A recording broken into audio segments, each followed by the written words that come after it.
जगाला शांतीचा संदेश देणारे महाकारुण तथागत सम्यक संबुद्ध भगवंताने निर्माण केलेला सद्धम्म प्रचार आणि प्रसार करणारा पूजनीय भिक्खू संघ यांना त्रिवार वंदन. प्रियदर्शी राजा सम्राट अशोक विश्वभूषण डॉक्टर बाबासाहेब आंबेडकर अभिवादन. भगवान बुद्ध आणि त्यांचा धम्म तृतीय खंड भाग चौथा. अधम्म म्हणजे काय, त्यामधील पाठ तिसरा. ब्रह्म सायुज्यावर आधारित धर्म अधर्म आहे. ब्रह्म सायुज्यावर आधारित धर्म अधर्म आहे. जेव्हा भगवान बुद्ध आपल्या धर्माचा प्रचार करीत होते तेव्हा एक सिद्धांत प्रचलित होता, त्यास वेदांत असे म्हणत.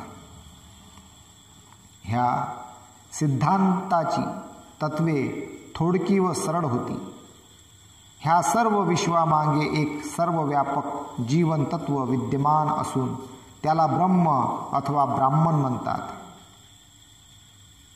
हे ब्रह्म एक वास्तविकता आहे. आत्मन आणि ब्रह्मन एकच होत.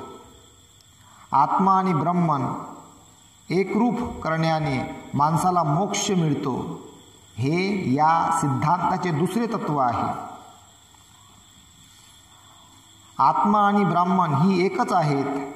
या ज्ञानाने आत्मा ब्रह्माशी एकरूपता साधतो.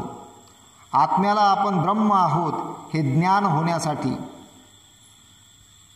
आत्म्याला आपण ब्रह्म आहोत हे ज्ञान होण्यासाठी संसाराचा त्याग करणे आवश्यक आहे. या सिद्धांताला वेद म्हणतात. या भगवान बुद्धांच्या मनात या सिद्धांताबद्दल आदर नव्हता. त्यांच्या मते या सिद्धांताचा आधार मिथ्या होता, त्याचा काही उपयोग नव्हता आणि त्यामुळे तो स्वीकारण्याजोगा नव्हता. हे आपले मत भगवान बुद्धाने भारद्वाज आणि वासिष्ठ या दोन ब्राह्मणांसमोर झालेल्या संवादात स्पष्ट केला आहे. भगवान बुद्धाचे म्हणणे असे होते की कोणतीही गोष्ट सत्य म्हणून स्वीकारण्याला तिला काही ना काही प्रमाण असले पाहिजे.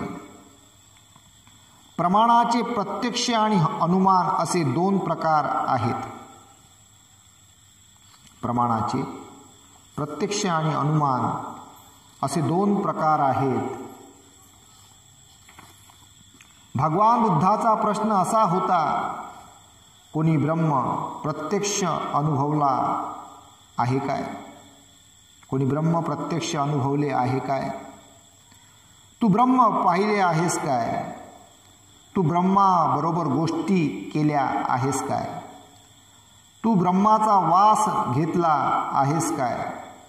वासिष्ठाने उत्तर दिले, नाही. ब्रह्माच्या अस्तित्वाचे दुसरे प्रमाण अनुमानाचे ते त्याचे अस्तित्व सिद्ध करण्यास अपुरे आहे. भगवान बुद्धाने प्रश्न केला, कोणत्या एका गोष्टीच्या होण्यावरून आम्ही ब्रह्माचे होणे अस्तित्व अनुमानायचे काय? याचेही उत्तर मिळाले नाही. काही लोक म्हणतात की वस्तू अदृश्य असूनही तिला अस्तित्व असते, म्हणून ते म्हणतात की ब्रह्म अदृश्य असले तरी त्याला अस्तित्व आहे. हे एक ढोबळ विधान असून ते असंभव स्थापन करण्यासाठी केलेले आहे. तरीसुद्धा तर्कासाठी हे मान्य करूया की वस्तू अदृश्य असली तरी तिला अस्तित्व असू शकते. ह्याचे उत्तम उदाहरण म्हणजे वीज हे आहे. वीज अदृश्य असूनही तिला अस्तित्व आहे, परंतु हा तर्कही पर्याप्त नाही. अदृश्य वस्तूनेही आपले अस्तित्व दुसऱ्या कोणत्या तरी रूपाने प्रकट करणे जरुरी आहे, तेव्हाच तिची वास्तविकता मान्य होऊ शकते. परंतु जर अदृश्य वस्तू दुसऱ्या कोणत्याही रूपाने आपले अस्तित्व प्रकट करू शकत नसेल तर तिची वास्तविकता मान्य होऊ शकणार नाही. वीज अदृश्य असली तरी तीजपासून उत्पन्न होणारे परिणाम पाहूनच आपण तिचे अस्तित्व मानतो. विजेपासून प्रकाश उत्पन्न होतो. प्रकाश उत्पन्न होण्यावरूनच वीज अदृश्य असूनही आपण विजेची वास्तविकता मान्य करतो. परंतु हे अदृश्य ब्रह्म दृश्य अशी कोणती वस्तू उत्पन्न करते? उत्तर आहे की कोणतीच नाही. दुसरे एक उदाहरण देता येते. कायद्यामध्येही अशी पद्धत आहे की काही एक निष्कर्ष स्थापन करण्यासाठी एक विधान मान्य केले जाते. ते सिद्ध करता येत नाही. ते केवळ कायद्यातील कल्पना असते आणि आपण अशा कायद्यातील कल्पनेला मान्यता देतो. पण आपण अशा कायद्यातील कल्पनेला का मान्यता देतो? कायद्यातील कल्पनेला मान्यता देण्याचे कारण या मान्यतेपासून न्यायाशी सुसंगत असे उपयुक्त परिणाम संभवतात हे आहे.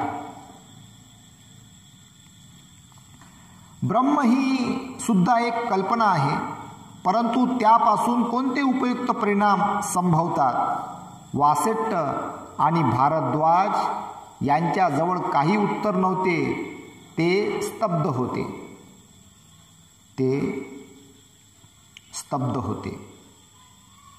आपली विचार प्रणाली त्यांना पूर्ण ग्रहण करता यावी म्हणून वासेट्टाकडे वळून तथागताने विचारले, तुम्ही ब्रह्म पाहिले आहे काय?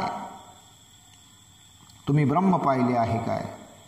तीनही वेद जाणणाऱ्या त्या ब्राह्मणांमध्ये एकतरी ब्राह्मण असा आहे काय की ज्याने ब्रह्म प्रत्यक्ष समोरासमोर पाहिले आहे? समोरासमोर पाहिले आहे? नाही गौतमा, निश्चित पाहिलेले नाही. त्या तीनही वेद जाणणाऱ्या ब्राह्मणांच्या एका तरी गुरुने ब्रह्म प्रत्यक्ष समोरासमोर पाहिले आहे काय? नाही गौतमा, निश्चित पाहिलेला नाही. वासेट्ट, त्या ब्राह्मणांच्या 7 पिढ्या त्या ब्राह्मणाच्या 7 पिढ्यात एक तरी ब्राह्मण असा झाला काय की ज्याने ब्रह्मा समोरासमोर पाहिला? नाही गौतमा, निश्चित पाहिलेला नाही. ठीक वासेट्ट, ब्राह्मणाच्या पुरातन ऋषीने तरी असे म्हटले होते काय की आम्ही ब्रह्म जाणतो. आम्ही ते कुठे आहे, इथे आहे की तिथे आहे ते पाहिलेले आहे? नाही गौतमा, नाही. तथागत त्या 2 ब्राह्मण तरुणांना प्रश्न विचारित राहिला, मग वासेट्टा, तुला असे वाटत नाही काय की यावरून त्या ब्राह्मणाच्या ब्रह्म सायुज्यावर गोष्टी मूर्खपणाच्या थापा होत्या? सायुज्यावर गोष्टी, ब्रह्म सायुज्याच्या गोष्टी मूर्खपणाच्या थापा होत्या? प्रश्नार्थी उत्तर. वासेट्टा, ज्याप्रमाणे एकमेकांना धरून चालणारी आंधळ्यांची माळ असते, त्यातील सर्वांच्या पुढे असणाऱ्यांना दिसत नाही, मध्यभागी असलेल्यांना दिसत नाही, शेवटी असलेल्यांना दिसत नाही, त्याप्रमाणेच मला वाटते ह्या ब्राह्मणांचे शब्द आंधळ्यांच्या शब्दासारखे आहेत. त्यांच्यापैकी पुढे असणाऱ्याला दिसत नाही, मध्यभागी असणाऱ्याला दिसत नाही, अगदी शेवटी असणाऱ्याला दिसत नाही. त्या ब्राह्मणांचे शब्द उपहास्यास्पद आहेत. ते केवळ पोकळ व्यर्थ शब्द असून त्यात काही अर्थ नाही. वासेट्ट, ही गोष्ट कधीच न पाहिलेल्या एखाद्या स्त्रीवर प्रेम करणाऱ्या माणसासारखी नाही काय? आणि लोक त्याला विचारणार, मित्रा, ज्या अंती सुंदर स्त्रीवर तू इतके प्रेम करीत आहेस आणि तिची वाच्छा करीत आहेस, ती आहे तरी कोण? ती क्षत्रिय जातीची आहे की ब्राह्मण जातीची आहे की वैश्य जातीची आहे की शूद्र जातीची आहे? आणि जेव्हा लोक त्याला असे विचारतील तेव्हा तो नाही असेच उत्तर देणार. जेव्हा लोक त्याला पुन्हा विचारतील, बरे मित्रा, ही सर्व प्रदेशातील स्त्री अतिसुंदर स्त्री आहे, जिच्यावर तू प्रेम करतोस, तिची वाच्छा धरतोस, पण तिची नाव तरी काय आहे? तिच्या कुळाचं नाव काय आहे? ती उंच आहे की ठेंगणी आहे की मध्यम उंचीची आहे? ती कृष्ण वर्गाची आहे की गवाळ वर्णाची आहे की सुवर्ण वर्णाची आहे? ती कोणत्या खेड्यात, गावात अथवा शहरात राहते? परंतु हे सर्व प्रश्न विचारले असता प्रत्येक प्रश्नाला तो नाही असेच उत्तर देणार.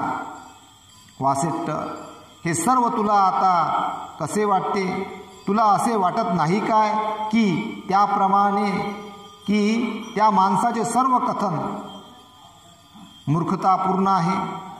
ते दोन्हीही ब्राह्मण तरुण बोलले, होय, खरोखर तसेच आहे. यास्तव ब्रह्म हेच वास्तव नसून त्यावर आधारलेला धर्म हा व्यर्थ आहे.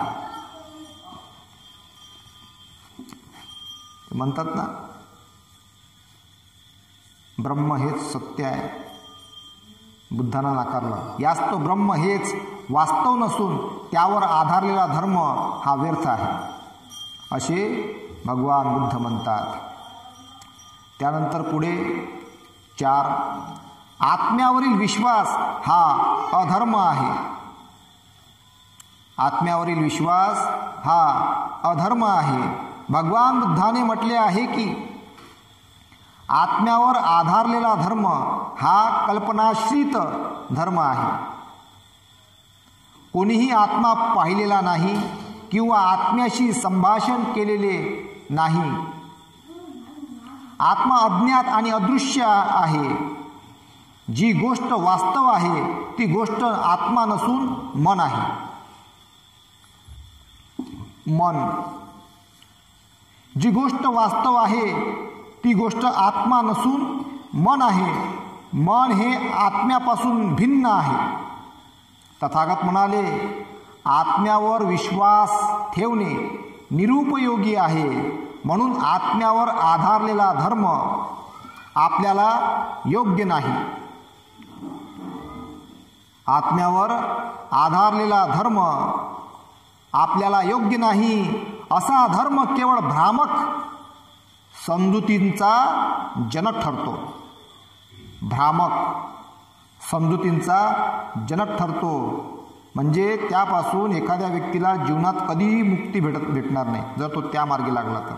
म्हणून भगवंतांनी सांगितलेला मार्गच योग्य आहे. असा धर्म केवळ भ्रामक समजुतींचा जनक ठरतो. भगवान बुद्धाने हा प्रश्न तेथेच सोडलेला नाही. त्याने त्या प्रश्नांची सांगोपांग चर्चा केली आहे. आत्म्याच्या अस्तित्वावरील विश्वास हा देखील विश्वासा इतकाच सर्वसाधारण आहे. आत्म्याच्या अस्तित्वावरील विश्वास हे ब्राह्मणी धर्माचे एक अंग होते. ब्राह्मणी धर्मात जीवाला आत्मा किंवा आत्मन संबोधितात. ब्राह्मणी धर्मात आत्मा हे त्या तत्वविशेषाला नाव देण्यात आले आहे की जे शरीरापासून वेगळे, परंतु शरीराच्या आत आणि जन्मापासून शरीरात वास्तव्य करते. आत्म्याच्या अस्तित्वावरील विश्वासात तदनुषंगिक दुसरेही विश्वास अंतर्भूत होतात. आत्म्यावरील विश्वासात तदनुषंगिक दुसरेही विश्वास अंतर्भूत होतात. आत्मा शरीराबरोबर मरण पावत नाही, तो दुसऱ्या जन्माच्या वेळा व दुसऱ्या शरीरात जन्म घेतो. शरीर हे आत्म्याचा एक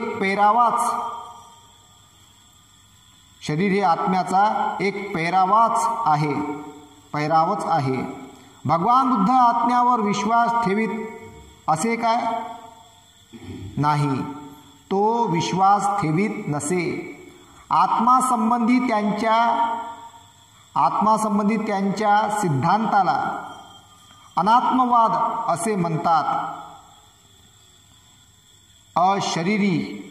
अशरीरी आत्मा मानला तर त्यांच्या संबंधाने अनेक प्रश्न उद्भवतात. आत्मा काय आहे? आत्मा काय आहे? तो कुठून आला? शरीराच्या मृत्यूनंतर त्याचे काय होते? तो कोठे जातो? शरीराच्या मृत्यूनंतर तो परलोकात कोणत्या स्वरूपात राहतो? किती काळ तो तेथे राहतो? या सर्व प्रश्नांची उत्तरे बुद्धाने आत्म्याचे अस्तित्व मानणाऱ्या लोकांकडून मागितली. आपल्या फेरतपासणीत आत्म्याची कल्पना किती अस्पष्ट आहे हे त्याने आपल्या नेहमीच्या पद्धतीने दाखविले. जे आत्म्याच्या अस्तित्वावर विश्वास ठेवीत त्यांना आत्म्याचा आकार व आकृती कशी आहे हे विचारले. आनंदाला त्याने सांगितले, आत्म्यासंबंधी नानाविध मते आहेत. काही लोक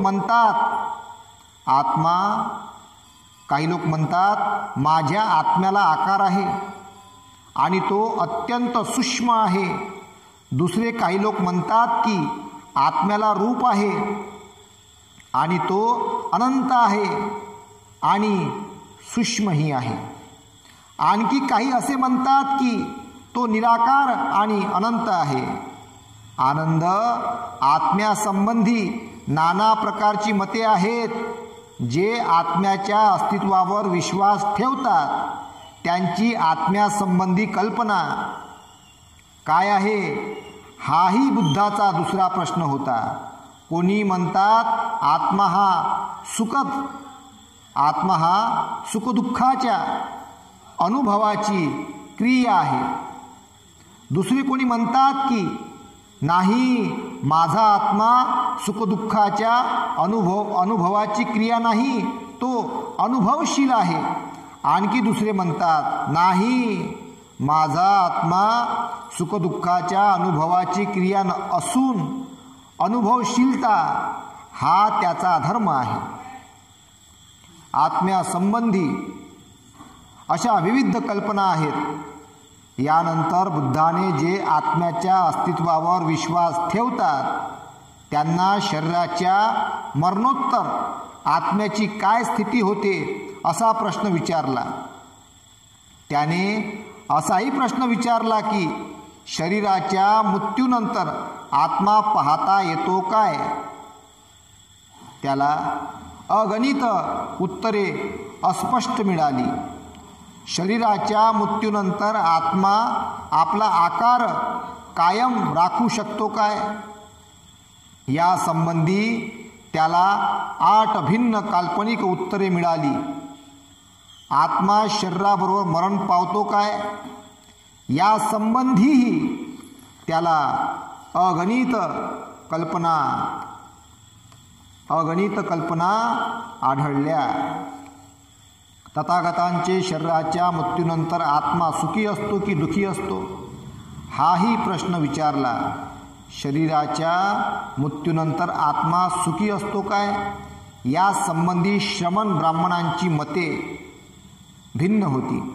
काही म्हणाले की तो अतिशय दुःखी असतो, काही म्हणाले तो सुखी असतो, इतर काही म्हणाले की तो सुखी व दुःखी असतो व इतर म्हणाले तो सुखी अथवा दुःखी नसतो. आत्म्याच्या अस्तित्वाच्या विश्वासावरील ह्या सर्व सिद्धांताला त्यांनी दिलेले उत्तर चुंदाला त्यांनी दिलेल्या उत्तरासारखेच होते. चुंदाला तो म्हणाला, हे चुंद, जे श्रमण ब्राह्मण या मतांपैकी कोणत्याही एका मतांवर विश्वास ठेवतात त्यांच्याकडे जाऊन मी त्यांना विचारतो, मित्रांनो, हे तुमचे म्हणणे ठीक आहे काय? आणि ते उत्तर देतात, होय, माझेच मत खरे आहे. दुसरी मते मूर्खपणाची आहेत. मी त्यांचे मत स्वीकारित नाही का? कारण मी त्यांची मत स्वीकारत नाही का? कारण लोकांची या विषयासंबंधी भिन्न मते आहेत. त्यांची मते मी माझ्या मतांपेक्षा श्रेष्ठ मानित नाही. एवढेच काय ती माझ्या मतांच्या तोंडीचीही मी मानित नाही. आता एक महत्त्वपूर्ण प्रश्न पुढे येतो, तो असा की आत्म्यावरील विश्वासाच्या सिद्धांताविरुद्ध भगवान बुद्धांची विचारसरणी काय होती?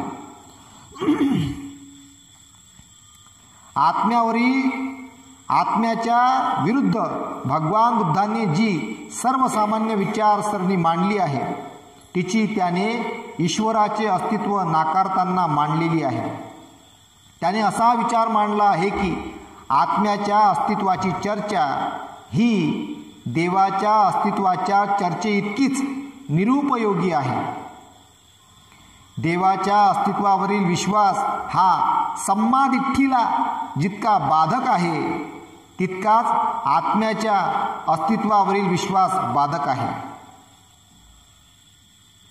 त्याने असे विवेचन केले आहे की देवावरील विश्वास हा ज्या प्रकारे भ्रामक समजुती निर्माण करतो त्याच प्रकारे आत्म्याच्या अस्तित्वावरील विश्वास भ्रामक समजुतींना कारणीभूत होतो. त्याच्या मते तर आत्म्याच्या अस्तित्वावरील विश्वास हा देवाच्या अस्तित्वावरील विश्वासापेक्षा भयंकर आहे. कारण त्यामुळे पुरोहित वर्ग निर्माण होतो, भ्रामक समजुतींचा मार्ग मोकळा होतो. एवढेच नव्हे तर तो पुरोहित वर्गाला माणसाच्या जन्मापासून मृत्यूपर्यंत सतत गाजविण्याचा अधिकारही बहाल करतो. ह्या सर्वसाधारण विचारसरणीमुळेच भगवान बुद्धाने आत्म्याच्या अस्तित्वासंबंधी काही दृढपूर्वक मत व्यक्त केलेली नाही असे म्हणतात. दुसरे काही म्हणतात की त्याने आत्म्याच्या अस्तित्वाच्या सिद्धांताचे खंडन केले नाही. आणखी दुसरे काही म्हणतात त्याने ह्या प्रश्नाच्या उत्तराला बगल दिलेला आहे. ही सर्व मते चूक आहेत. कारण त्याने महालीला स्पष्टपणे आणि निश्चित शब्दात सांगितले आहे की आत्मा काही वस्तू नाही, म्हणूनच त्यांच्या सिद्धांताला अनात्मवाद असे म्हणतात. आत्म्याच्या विरुद्ध या सर्वसामान्य विचारसरणीपेक्षाही भगवान बुद्धाने त्याविरुद्ध अगदी खास अशी खंडनकारक विचारसरणी मांडलेली आहे. आत्म्याचे वेगळे असे अस्तित्व स्थापन करणाऱ्या सिद्धांताविरुद्ध भगवान बुद्धाने आपला नामरूप सिद्धांत मांडला. नामरूप सिद्धांत, नाम, मन, रूप, शरीर, नामरूप सिद्धांत मांडला. हा नामरूप सिद्धांत विभज्यवादाच्या द्वारे केलेल्या परीक्षणाचा परिणाम आहे. मानव व्यक्तित्वाचा अथवा मानवाच्या अतिशय सूक्ष्म काटेकोर विश्लेषणाचा हा परिणाम आहे. नामरूप ही प्राण्यांची सामूहिक संज्ञा आहे. भगवान बुद्धांच्या मतानुसार प्राणी हा काही भौतिक तत्वे आणि काही मानसिक तत्वे यांच्या संमिश्रणाचा परिणाम आहे. या भौतिक आणि मानसिक तत्वांना स्कंध म्हणतात. या भौतिक आणि मानसिक तत्वांना स्कंद म्हणतात. कंस रूपस्कंध हे प्राधान्याने पृथ्वी, जल, अग्नी आणि वायू या 4 तत्वांचा परिणाम आहे. हे स्कंध रूप अथवा शरीराचे घटक होत. रूपस्कंधाशिवाय मानस्कंध हीही एक गोष्ट आहे. तेही प्राण्यांच्या रचनेचे घटक आहेत. ह्या नामस्कंधाला विज्ञान, चेतना असे म्हणतात. या नामस्कंधात 3 मानसिक घटक तत्वे आहेत. वेदना, 6 इंद्रियांच्या त्यांच्या विषयांशी संपर्क झाल्यामुळे होणारी अनुभूती. संज्ञा म्हणजे संज्ञा, संस्कार, विज्ञान, चेतना या 3 नामस्कंधाच्या समाविष्ट केले जाते. आधुनिक मानसशास्त्रज्ञ कदाचित असे म्हणेल की विज्ञान हाच इतर मानसिक क्रियांचा मूळ स्रोत आहे. विज्ञान कोणत्याही प्राण्यांचा केंद्रबिंदू आहे. पृथ्वी, जल, तेज आणि वायू या 4 तत्वांच्या संमिश्रणाने विज्ञान उत्पन्न होतो. भगवान बुद्धाने प्रतिपादित केलेल्या या विज्ञानाच्या उत्पत्तीच्या सिद्धांतावर एक आक्षेप घेतला जातो.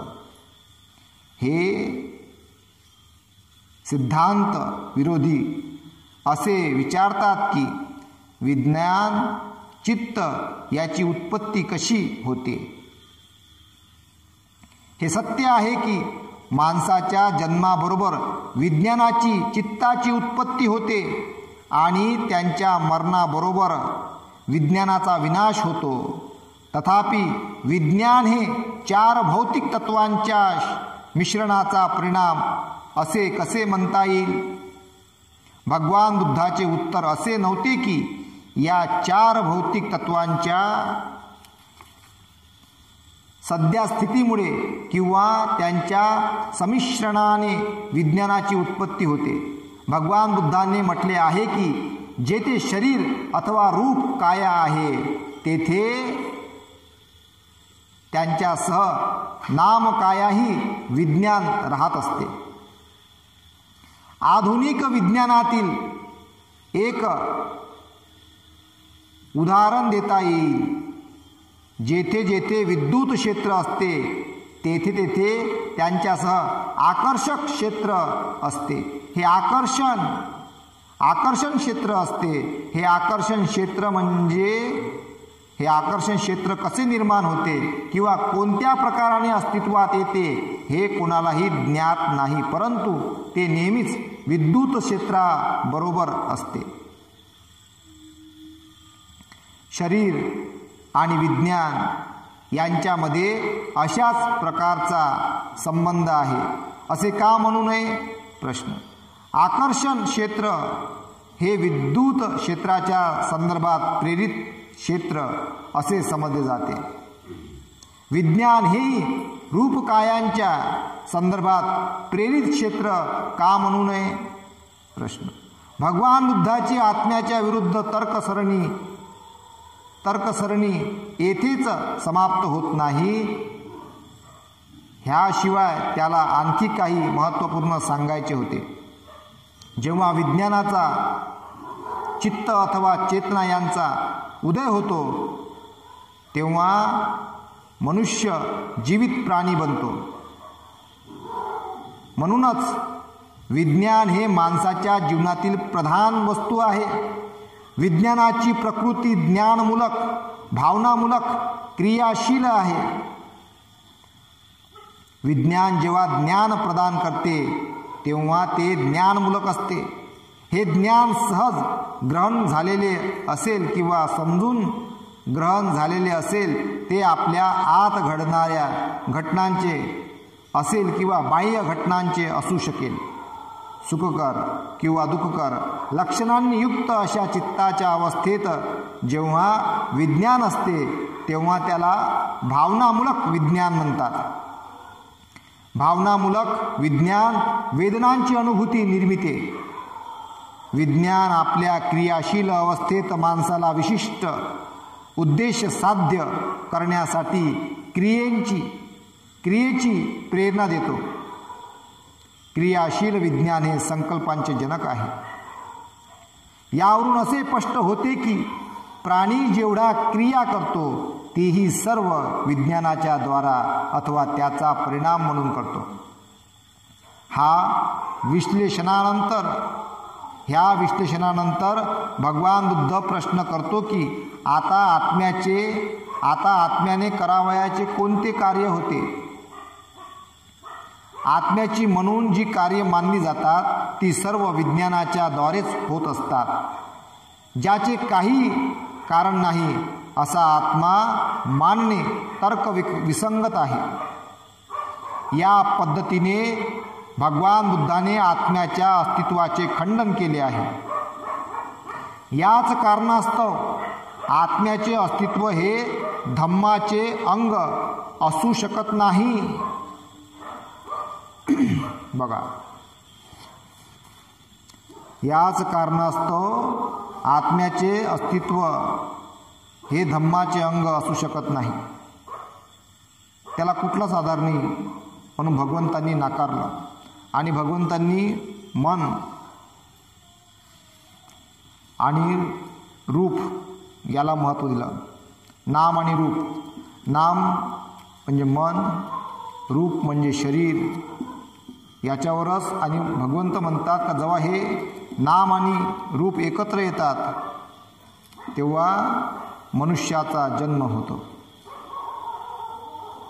म्हणून आपण ही बाब समजून घेतली पाहिजे. आणि बऱ्याच गोष्टी मग का बा ह्या गोष्टी नाही आहेत मग लोक काय समजतात असंच आहे सगळं जीवन.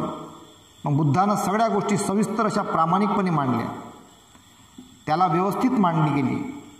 त्याचं हे एक सगळं एक गणित आहे एका प्रकारचं. जसं भूगोल असते, विज्ञान असते, भूगोल आहे, इतिहास आहे, विज्ञान आहे, गणित आहे, इंग्लिश आहे, हे जसे अलग अलग प्रकारचे विषय असतात हा एक एक विषय भगवंतांनी प्रामाणिकपणे मांडलेला आहे. आणि तो विषय आपल्याला समजून घ्यावा लागेल का कुठल्या काळामध्ये काय काय कसं कसं काम करते. विज्ञान कसं काम करते, कर्म कसं काम करते, मन कसं काम करते, शरीर कसं काम करते. प्रत्येक गोष्ट याचं आपल्याला समजून घ्यावं लागेल. त्याला आपली त्याची मांडणी जी आहे ती मांडणी कोण्या कोण्या काळामध्ये कशी कशी केलेली आहे हे सगळ्या गोष्टी समजून घ्यावं लागणार आपल्याला. आणि हे जर समजलं तर आपल्या शारीरिक आणि मानसिक वेदना दूर होतात. म्हणून आपण ह्या समजून घ्याल अशी मी आशा बाळगतो आणि इथेच थांबतो. साधू साधू साधू.